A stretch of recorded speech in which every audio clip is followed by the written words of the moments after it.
It's a specific kind of cold that hits you in a Boston hospital in December. Not the weather outside, but the air around a life that's ending.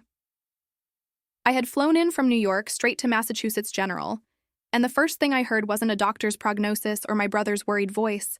It was a clear, rasping command from the room itself. I was standing outside, still adjusting my scarf, when a young nurse with kind eyes stepped out, closing the door softly. Before I could even introduce myself, she whispered, "I'm so sorry, but your mother just gave me a direct instruction. She said, and I quote, 'Don't let her in.'" I felt the blood drain from my face, a familiar sensation I'd been suppressing since childhood. My name is Alara Vance. I'm 32, a successful architect in Manhattan, and the daughter who was always on the outside looking in. This wasn't a sudden burst of dementia. This was Mom's final, conscious choice, delivered like a poison dart right to the heart. Owen, my brother, the golden child, was already inside, likely holding court over her fading memories. He was the reason I left our small town of Concord, the reason for the chasm that separated us. The story of my life has always been the story of his life, his struggles, his debts, his needs. He was a magnet for trouble, and she was the iron shield, always deflecting the consequences from him and onto anyone else, usually me. The truth is, I was happy she was finally safe from him, here in the sterile quiet of this elite hospital that was costing a fortune she probably didn't have left. But to be shut out, dismissed in her final moments? It was a cruelty that burned away decades of suppressed resentment. I walked away from the door, my high heels clicking on the polished floor, the sound echoing the finality of her rejection. I went to the waiting area, pulled out my phone, and for the first time in years, I saw my own reflection in the dark screen, hardened, sharp, and entirely alone. I'd spent my entire adult life building walls of steel and glass around myself, structures that couldn't be broken by his need or her disappointment. And yet, one fragile, dying woman, in a single sentence, brought every single one of them crashing down. This kind of systemic betrayal by a parent is something I know many of you have experienced. You build your life to spite their low expectations, only to realize your success is just a bigger target. If you have ever felt like the spare tire in your own family, one who was only called when something broke, hit the like button and subscribe to the channel right now. Don't let this story end without activating the bell so you can see how this silent rejection turned into my ultimate power move. Owen walked out 30 minutes later looking distraught, which for him meant he needed something expensive. He saw me, stopped dead, and the fake grief dissolved into panic.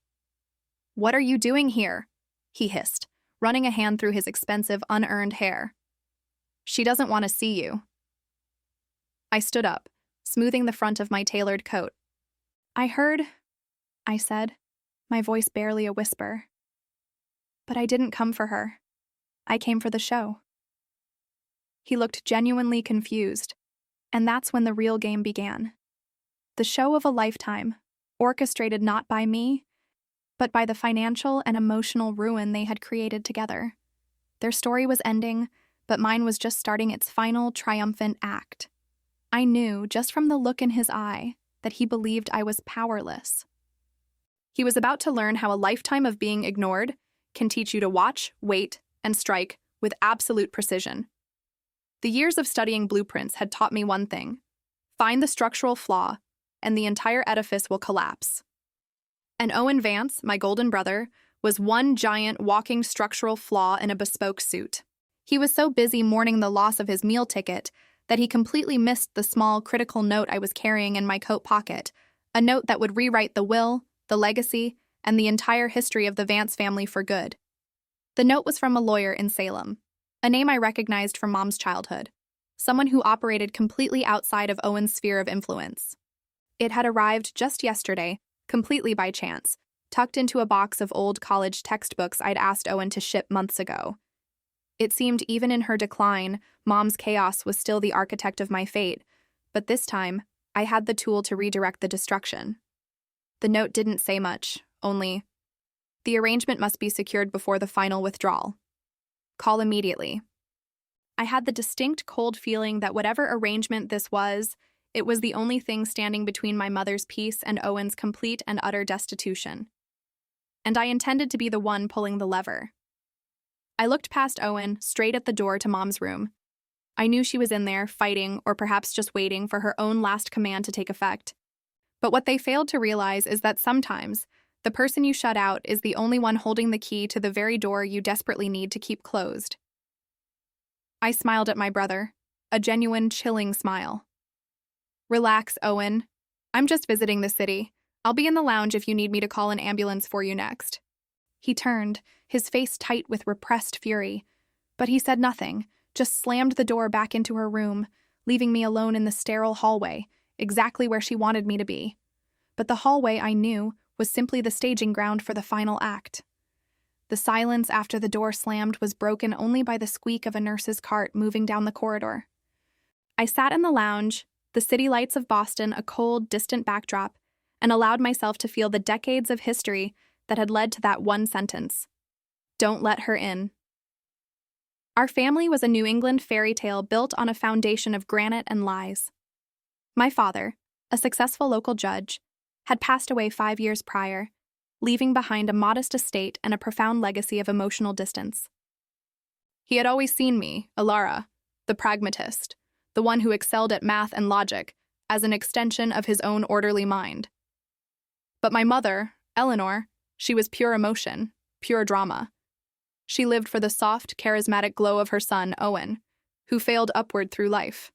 He flunked out of Tufts, started a string of disastrous tech ventures, and somehow always ended up with a luxury car and an empty bank account. She called it artistic temperament. I called it theft. Every failure of his was a fresh withdrawal from her savings, and often from mine. The pivotal moment came 5 years ago.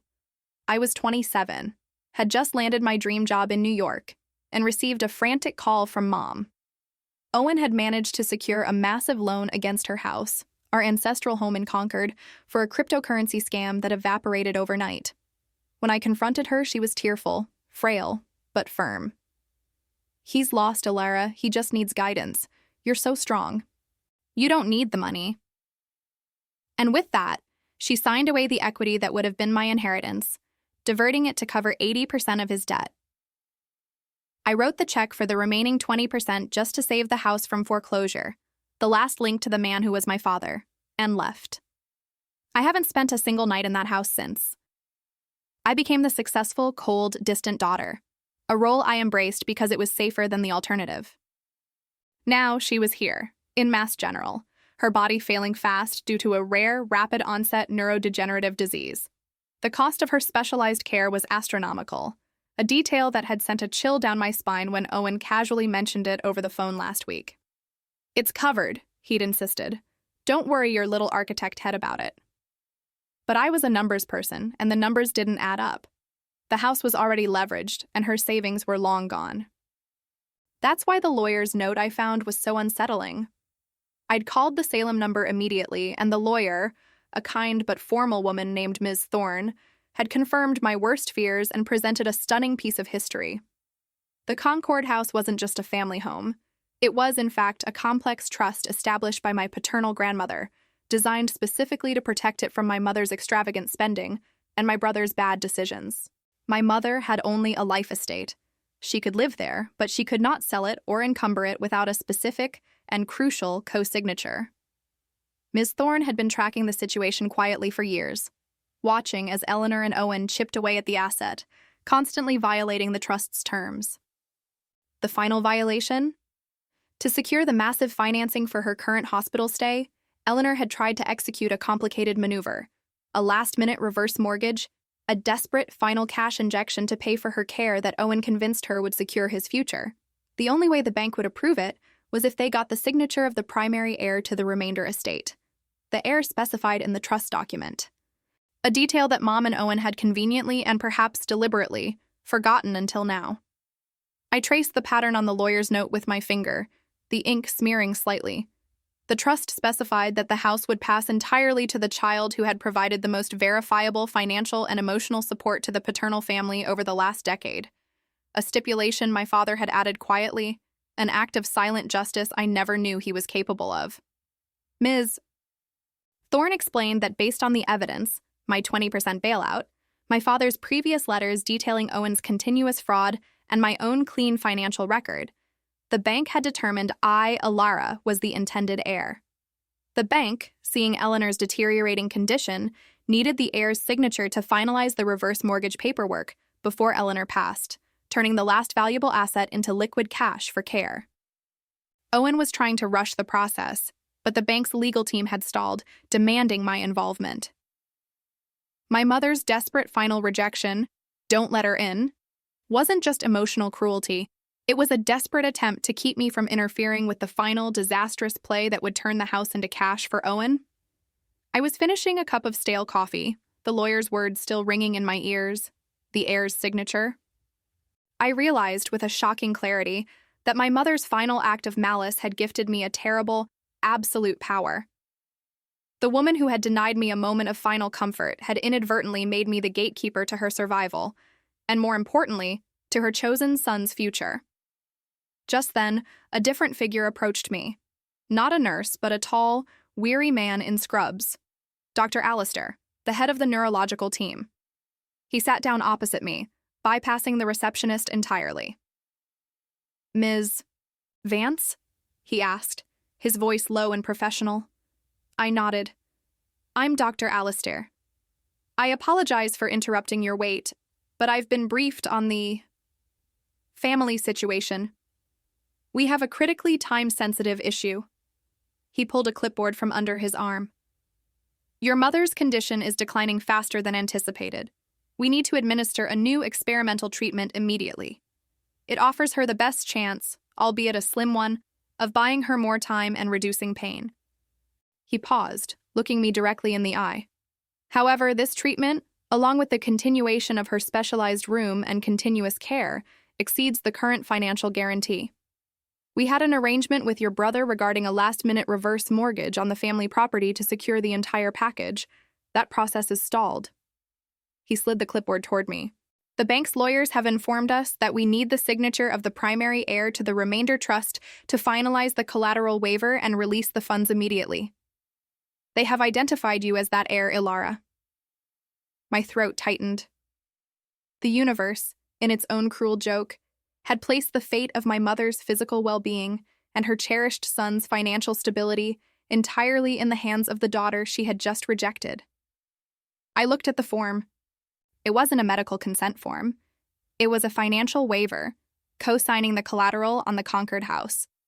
Without my signature, the bank would pull the financial guarantee, the hospital would stop the expensive, specialized care, and Eleanor would be transferred to a palliative ward.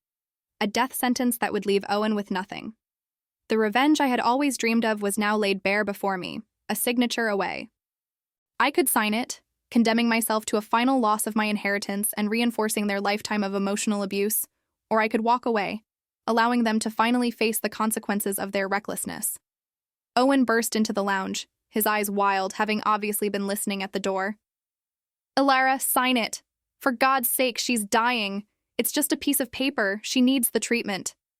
He was pleading, dropping the arrogance instantly. He had nothing left to hide. He knew I had the power. I picked up the pen, my hand trembling slightly. Dr. Alistair watched me with quiet intensity. This was the moment of my vengeance. I looked from the waiver to my brother's terrified face.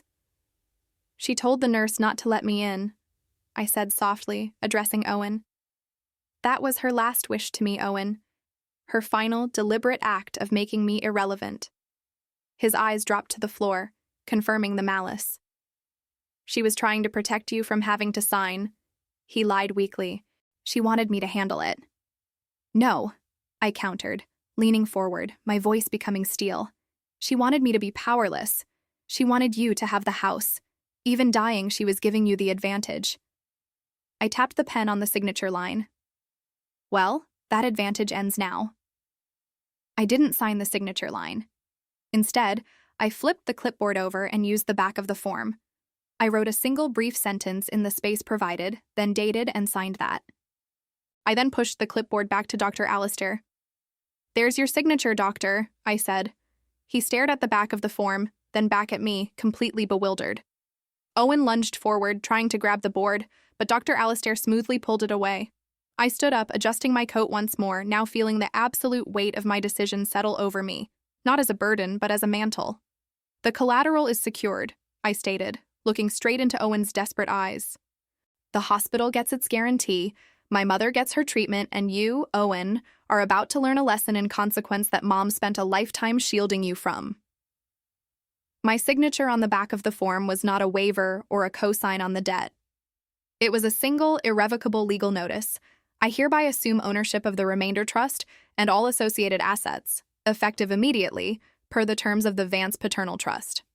Any debt incurred by the life tenant after this date will be solely the responsibility of the party requesting the debt service, Owen Vance. The Salem lawyer, Ms. Thorne, had prepared this simple, one-line declaration for me months ago, anticipating this moment. By signing this, I hadn't agreed to the reverse mortgage.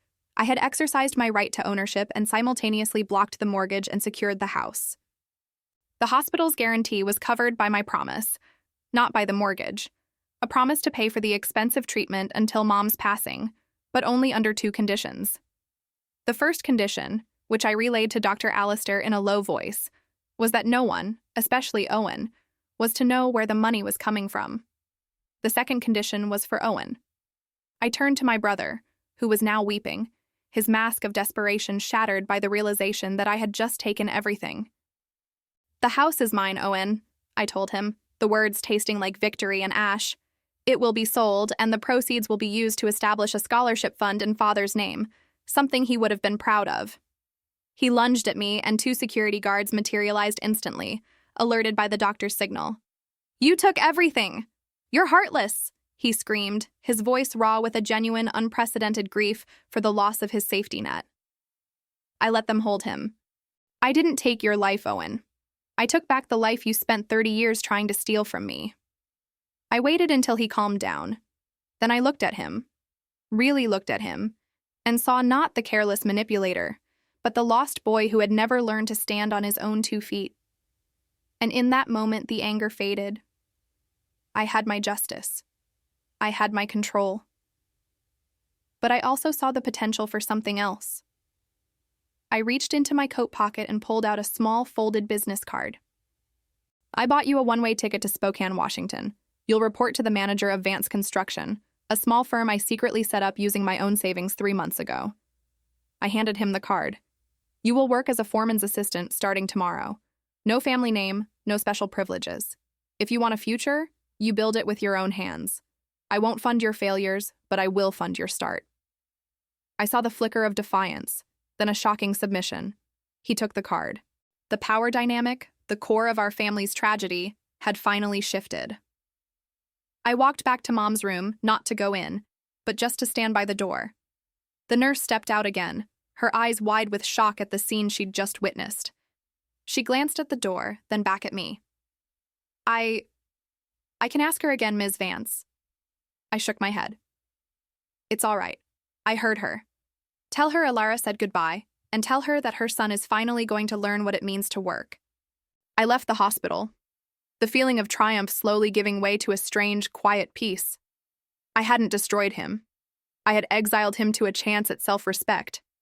My revenge was not the loss of a house, but the uncomfortable chance for him to become a man. He would hate me for it, but he would live, and for the first time, he would be truly free of the manipulative love that had crippled him. I chose not to inherit the house, but to trade it for my peace and his future, breaking the cycle for good. My mother passed 3 days later, having received the best care until the end. I heard from Ms. Thorne that Owen had shown up in Spokane on time the very next day. A year later, I got an email, not from Owen, but from his manager, saying he was the best foreman they had. It took a deathbed betrayal and a final surgical counter-move to save us both. Now I have to ask you, do you think the kindest thing a person can do for a loved one who constantly fails is to finally let them fall? Tell me your thoughts in the comments below, and let me know if you agree that the greatest acts of love sometimes look like the harshest judgment.